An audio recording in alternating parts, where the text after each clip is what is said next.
Market లో invest చేసి మీ డబ్బులు డబుల్ చేసుకోవాలనుకుంటున్నారా? సుందరరామిరెడ్డి గారి లైవ్ సెమినార్ కి అటెండ్ అవ్వండి.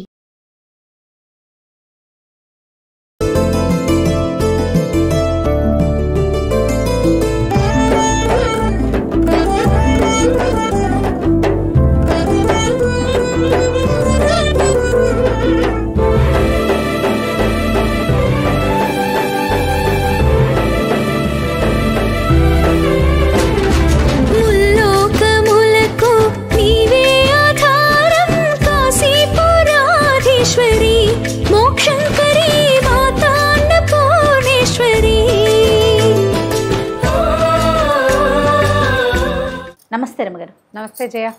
రమగారు, మనం దసరా శరన్నవరాత్రిలో 4వ రోజులో ఉన్నాము. ఈ రోజు యొక్క అలంకరణ, అమ్మవారికి చేసే విశిష్టమైన పూజా విధానాలు ఒకసారి. నాలుగవ రోజు మన నవదుర్గా విశేషాలలో అమ్మవారిని కూష్మాండ దుర్గగా అలంకరిస్తారు. కూష్మాండ ఆమె పేరే చూడు. మామూలుగా కూష్మాండ అంటే గుమ్మడికాయ. అవును, గుమ్మడికాయను బలిస్తారు అమ్మవారికి. ఆమె ముందు ఆమెకి దిగదుర్చి కొడతారు. అయితే కూష్మాండం అంటే ఇంకొక ప్రధానమైనది. బ్రహ్మాండాన్ని కూష్మాండం అంటారు. మన బ్రహ్మాండం అంతా ఆవరించి ఉంటుందమ్మ. బ్రహ్మాండ స్వరూపిణి. ఈ బ్రహ్మాండం మొత్తము ఆమె యొక్క ఆజ్ఞ చొప్పున నడుస్తుంది. ఆమె వల్లే ఇది ఏర్పడింది కాబట్టి ఈ కూష్మాండ స్వరూపంలో అమ్మవారిని అలంకరిస్తారు, పూజిస్తాం. ఇట్లా ఈ 4వ రోజున ఇంద్రకీలాద్రి మీద కనకదుర్గ అమ్మవారిని కాత్యాయని స్వరూపంలో అలంకరణ చేస్తారు. సాధారణంగా కాత్యాయని అలంకరణ మనకు కనబడు. కాత్యాయని స్వరూపం అమ్మవారి ఉన్నది కానీ సాధారణంగా రాదు. ఈసారి 11 రోజులు వచ్చింది కాబట్టి పండుగ కాత్యాయని దేవి స్వరూపాన్ని వెలయిస్తామని నిర్ణయించుకున్నారనమాట. అయితే ఈ కాత్యాయని దేవి ఒక ప్రత్యేకమైన స్వరూపం. మామూలుగా మనకు కనపడదు. ఎప్పుడు కనిపిస్తుంది? మార్గశిర మాసంలో కాత్యాయని వ్రతం చెప్తారు. అది ఎప్పుడు ధనుర్మాసంలో చేస్తారు. గోపికలు శ్రీకృష్ణ పరమాత్మని భర్తగా పొందటానికి కాత్యాయని వ్రతం చేశారని చెప్తారు. ప్రతి ధనుర్మాసం అప్పుడు ఈ కాత్యాయని వ్రతం సంగతి చెప్పుకుంటాం. ఈ కాత్యాయని స్వరూపం ఏంటంటే అమ్మవారు పాశాంకుశాలు ధరించి చెరుకు విల్లు అవి ధరిస్తుంది. లేదా అప్పుడప్పుడు పాశాంకుశాలతోటే వరదాభయ ముద్రలతోటి కనపడుతుంది. కాత్యాయనుడనే మహర్షికి ఈమె పుత్రికగా జన్మించిందట పరదేవత. ఆయన్ని అనుగ్రహించింది. ఆ స్వరూపంలో ఉన్న అమ్మని గనక ఆరాధిస్తే వివాహ సంబంధమైన చిక్కులు తొలగిపోతాయి. కుజదోషం అవి ఉండి పెళ్ళిళ్ళు ఆలస్యం అవుతాయి. వారికి ఆ కుజదోషం తొలుగుతుంది. తర్వాత కోరిన వరుడు లభిస్తాడు.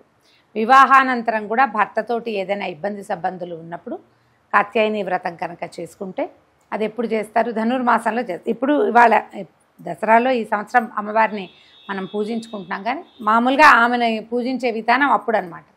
ధనుర్మాసారంభంలో మొదలు పెట్టుకుని రోజు అర్చించి మకర సంక్రమణ నాడు ఆ రోజున అమ్మవారిని ఉద్యాపన చేసుకుంటారు. విధానాన్ని బట్టి కొన్ని ప్రాంతాల వారీగా చేస్తారు.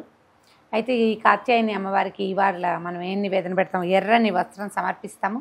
తర్వాత బెల్లం అన్నం, గుడాన్నం చేస్తాం కదండి. గుడాన్నము, తర్వాత అన్నము, ముద్దపప్పు. ముద్దపప్పు కూడా అన్నము ముద్దపప్పు నివేదన చేస్తారు. అంటే అప్పట్లో ఈ గోపికలు పూజించారని చెప్పినప్పుడు ఆమెకు అన్న నివేదనే చేసేవారట. ఆమెకు అన్నం, పప్పు, నెయ్యి వేసి నివేదన చేసేవారు. ఒక పెద్ద ముత్తైదువుగా భావించి ఆమెను పూజించేవారు. ఇప్పుడు కూడా మనం అట్లాగే అన్నం ముద్దపప్పు చేసి నెయ్యి వేసి నివేదన చేయొచ్చు. గుడాన్నమైనా చేసి నివేదన చేసుకోవచ్చు. ఎర్రని గాజులు, ఎర్రని పువ్వులు, ఎర్రని అలంకరణ సామాగ్రి, గోల్డ్ రంగు అలాంటివి వేసుకుంటారు. అలాంటివి కూడా ఇవ్వచ్చు. తర్వాత పిల్లలకి గోరింటాకు పెట్టిస్తాం. గోరింటాకులు పెట్టిస్తాం కదా. ఇప్పుడంతా మెహందీలను చేసుకుంటున్నారు కదా. పూర్వం ఏం చేసేవాళ్ళు? ఈ పండగ రోజున గోరింటాకు ఏదో ఒక రోజు గోరింటాకు పెట్టించేవాళ్ళు. అది కూడా ఒక ఏమంటారు, ఒక అర్చన కింద అనమాట, ఒక పూజా విధానం కింద. చుట్టుపక్కల ఆడపిల్లలందరికీ చక్క గోరింటాకు మెత్తగా రుబ్బి స్వయంగా పెట్టుకోవటం ఒకటి. పిల్లలందరికీ పెట్టుకునే అవకాశం అందరిళ్ళకి పంపించటము. మన ఇంటికి పిలిచి మన వాకిట్లో అరుగుల మీదే పెట్టుకోవటం ఒకటి. ఎలాగైనా చేయొచ్చు. ఈ ఎర్రని వస్త్రాలు, తర్వాత గాజులు, ఇలాంటివి అలంకరణ సామాగ్రి ఇవ్వవచ్చు. ఇలా పూజ చేసుకుంటాం. అయితే ఇప్పుడు ఈ రోజున మనం 5 సంవత్సరాల బాలికని పూజిస్తాం. కుమారి పూజకి మనం కుమారి పూజ ఏ వయసు పిల్లకి చేయాలో చెప్పుకుంటున్నాం కదా. అవునండి. ఈ 5 సంవత్సరాలు నిండిన బాలికని పూజిస్తే ఈ రోజున ఈ బాలికని రోహిణి అంటారు. రోహిణి. ఈ రోహిణి రోగనాశినిగా చెప్తారు. 5 సంవత్సరాల బాలికకి కనుక దసరాల్లో పూజ చేసుకుంటే మీ తొలి రోజు నుంచి 10 రోజుల లోపల మీ మీ అవకాశాన్ని బట్టి చేసుకోండి. ఈ రోజునే ప్రత్యేకంగా చేస్తే విశేషం. ఎప్పుడు కుదిరినా కూడా చేసుకోవచ్చు. 5 ఏళ్ల బాలికని కుమారిగా అమ్మవారిగా భావించి ఆమెకి చక్కగా పసుపు పారాన్ని పెట్టి బొట్టు కాటుగా పెట్టి గోరింటాకు అవి పెట్టి అలంకరించి చక్కగా పువ్వులతోటి అలంకారం చేసి పూజించి చక్కగా భోజనం పెడితే ఆ పాపాయితో ఈ పిల్లలందరికీ పాదాలకు నమస్కారం చేసి అక్షింతలు వేయించుకోవాలి చేయాలి. కూతురుతోటైనా వేయించుకోవచ్చు. మన అమ్మాయి అయినా కూడా ఈ వయసు పాపాయి అయితే చక్కగా పూజ చేసుకుని అక్షింతలు వేయించుకోవచ్చు. ఈ రోహిణి రోగనాశినిగా చెప్తారు. మనకు అవకాశం చేసుకున్నాం అనుకో చక్కగా అనారోగ్యాలు తొలగిపోతాయి. చాలా బాగుంటుంది. ప్రజెంట్ ఉన్న సిచ్యువేషన్ చూసుకుంటే రమ్మగారు రకరకాల అనారోగ్య సమస్యలు, చిన్న పెద్ద తేడా లేకుండా చాలా సమస్యలతో ఆరోగ్య సమస్యలతో బాధపడుతున్నాం కదా. అనారోగ్యం రాపోయినా ఏదైనా అనుమానం వచ్చినా భయం వేసే స్థితిలో ఉన్నాం. మరే బాగా చెప్పారు. ఇది వరకు కొంచెం ఏదైనా వస్తే కాస్త 4 రోజులు చూసేవాళ్ళం. ఇప్పుడు అది సమయం అది ఇవ్వటం లేదు, మనము తీసుకోవట్లేదు, భయపడుతున్నాం కదా. కుదిరితే గనక చుట్టుపక్కల ప్రాంతాల్లో ఎక్కడైనా ఒక బాలిక చక్కగా 5 సంవత్సరాల పాప అంటే ఈ దసరా 10 రోజుల లోపల ఏదో ఒక రోజు విశేషించి 4వ రోజు అయితే మరీ మంచిది. మీకు వీలు వెంబడి చక్కగా అమ్మాయిని పూజించండి. విశేషంగా ప్రధానమైనది ఏంటంటే స్త్రీని గౌరవించండి. మొదటి రోజు నుంచి కూడా అదే చెప్తున్నారు కదండి.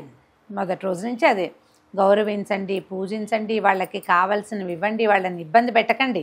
వాళ్లతోటే మీ జీవితం సుసంపన్నం అవుతుందని తెలుసుకోండి. స్త్రీ శిశువుని గౌరవించడమే అత్యవసరమని ఈ చెప్పడం కోసమే ఇన్ని రకాల పూజలు విధానాలు ప్రతి సంవత్సరం ఏటా అమ్మవారికి బుద్ధి తెచ్చుకుంటారా అని చెప్తున్నారు. మనం ఎంతవరకు తెచ్చుకుంటామో తెచ్చుకున్నప్పుడు తెచ్చుకుంటాము, లేనప్పుడు లేదు.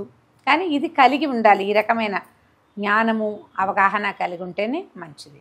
రమ్మగారు మరి ఇప్పుడు మనం ఇంట్లో కూడా నవదుర్గల్ని పూజించవచ్చండి? పూజించుకోవచ్చు. ఇప్పుడు ఈ వరుసగా ఉందిగా ప్రథమం శైలపుత్రి చ ద్వితీయం బ్రహ్మచారిణి స్తోత్రం ఉంది. అవును. 9 రోజులు నవదుర్గలు ఎలా ఉన్నారో చూపించారు. మనం ఆ దుర్గా స్వరూపాన్ని పూజించుకుని శైలపుత్రిం పుత్రి అనుకోండి, శైలపుత్రిం పూజయామి అని చెప్పి అమ్మవారి ఆమె పేరు చెప్పుకుని ఆమెకి ఇష్టమైన నైవేద్యం. ఇవాళ కూష్మాండ కదా, 4వ రోజు కూష్మాండ దుర్గకి మినువులు, మినపసున్ని, మినపగారెలు అలాంటివి పెడతారు. కూష్మాండ దుర్గ అంటే ప్రపంచ నిర్మాణ శక్తి. ఆమె సింహవాహినిగా అట్లా దర్శనమిస్తుంది. కూష్మాండ దుర్గని ఆరాధిస్తే భయం ఉండదు. ఎక్కడికైనా వెళ్ళినప్పుడు మనం ఒక కొత్త ప్రదేశానికి వెళ్ళాం, భయం వేస్తూ ఉంటుంది. అవును. ఈ కూష్మాండ దుర్గా స్వరూపాన్ని కనుక తలుచుకుంటే మనది కాని ప్రదేశాలలో మనకి కలిగే భయాన్ని నివారిస్తుంది. మనం కొత్త ప్లేస్కి ఏ ఊరు వెళ్ళినా అమ్మ అక్కడ నీళ్ళు ఉంటాయా ఉండవో, ఏదైనా ఉంటుందో ఉండదో, భోజనం దొరుకుతుందో దొరకదో, కొత్త ప్లేస్కి వెళ్తే రూములు దొరుకుతాయి, ఎక్కడికైనా వెళ్తే నివాసం దొరుకుతుందో లేదో ఆ భయం ఉంటుంది. మనం యాత్రలకు వెళ్ళినప్పుడు మనకు ఆ భయం ఉంటుంది. వేరే ఊరు ఏ ట్రాన్స్ఫరో ప్రాంతం మారినప్పుడు అప్పుడు ఆ భయం ఉంటుంది. అలాంటి భయాలు ఉన్నవాళ్ళు కూష్మాండ దుర్గని స్మరించుకోవచ్చు. ఆమె చాలా ధైర్యాన్ని ఇస్తుంది. అవకాశాన్ని బట్టి చేసుకుంటే ఇప్పుడు మనం మామూలు అవతారాలు చేసుకుంటున్నాము. ఆమెను కూడా తలుచుకుని నవదుర్గల్లో ఒక స్వరూపాన్ని కూడా తలుచుకుని ఆమె పేరు కూడా చెప్పుకోవటం, ఆమె పేరుతో కూడా ఒక పువ్వు వేసుకొని ఆమెకు చెప్పిన నివేదనని కూడా చేయగలిగితే అది కూడా చేసుకుంటాం. అది కలిసి అధికం ఫలం అంతే. కానీ దుర్గాదేవిని కొలిచేటప్పుడు పరమ నిష్ఠతో కొలవాలని, నియమాలు ఎక్కువగా పాటించాలని చెప్తూ ఉంటారు కదా రమ్మగారు. ఎప్పుడైనా సరే ఇప్పుడు దుర్గాదేవినే కాదు, పరమేశ్వరుని కొలిస్తే నిష్ఠా నియమం వద్దా? తల్లి అనేసరికి కాస్త భయం అనేది వినిపిస్తూ ఉంటుంది. ఎందుకంటే మండపాల్లో మనం గణేశుడిని పెడతాం, వినాయకుడిని. అక్కడికన్నా కూడా ఇప్పుడు దసరాల్లో కూడా మనము అమ్మవారిని పెట్టడం ఇలాంటిది చూస్తూ ఉన్నాం కదా. చాలా నియమ నిష్టలతో ఉండాలి, జాగ్రత్తగా ఉండాలి, ఇలాంటివి వింటూ ఉంటాం. మీకు నియమ నిష్టతోటి ఫలితం బాగుంటుంది ఎప్పుడు కూడా. అది నువ్వు నియమం అనగానే క్రమశిక్షణ కాదా? ఖచ్చితంగా. మనం లైన్లో ఉంటే ఎప్పుడు కూడా సరైన దారిలో ఉంటే ఫలితాలు బాగుంటాయి. ఇప్పుడు ఆమె ఏదో నెత్తని చేస్తే ఆమె మనకు శత్రువు కాదు కదా, ఆమె మన తల్లి. నువ్వు సరిగ్గా చేయకపోతే మీ అమ్మ అయితే ఓ చెంపకాయో ఓ మొట్టికాయో వేస్తుంది కదా, కనీసం ఒక మాట అంటుంది, తప్పని చెప్తుంది. అందుకని ఆవిడని గట్టిగా భావిస్తాం. మన తల్లుల పట్ల మనం ఎట్లా విధేయతతోటి ఉండాలనుకుంటామో మన పట్ల మన పిల్లలు ఉండాలి. మనం మన అమ్మల పట్ల విధేయతగా కదా. ఎంతో అమ్మ ఒప్పుకోదు, అమ్మ ఊరుకోదు, అమ్మ కేకలేస్తుంది, అమ్మ తిడుతుంది, అమ్మ వద్దని చెప్పింది, మనం వాళ్ళు చేస్తాం కదా. అమ్మవారి విషయంలో కూడా అంతే. మనం ఆ రకమైన ఆలోచన విధానంలో ఉంటే క్రమశిక్షణ ఉంటుంది. ఎప్పుడైనా కూడా మనం 9 రోజులు ఇది నియమబద్ధంగా చేయవలసింది, నియమం తప్పితే నెచ్చని చేస్తుందన్న భయం ఉందనుకో మనకి, జాగ్రత్తగా చేస్తాం. జీవితంలో కూడా ఒక క్రమశిక్షణ అనేది అలవాటు. ఎప్పుడు మనం జాగ్రత్తగా చేస్తే మనం కేర్ఫుల్గా చేసిన ప్రతి పని సరిగ్గా అవుతుంది, సక్సెస్ఫుల్గా అవుతుంది. అవును. కాబట్టి ఈ జాగ్రత్త ఉండటం అవసరమే. ఆ మాత్రం భయం ఉండాలి. రైట్ రమ్ గారు, నమస్తే. నమస్తే.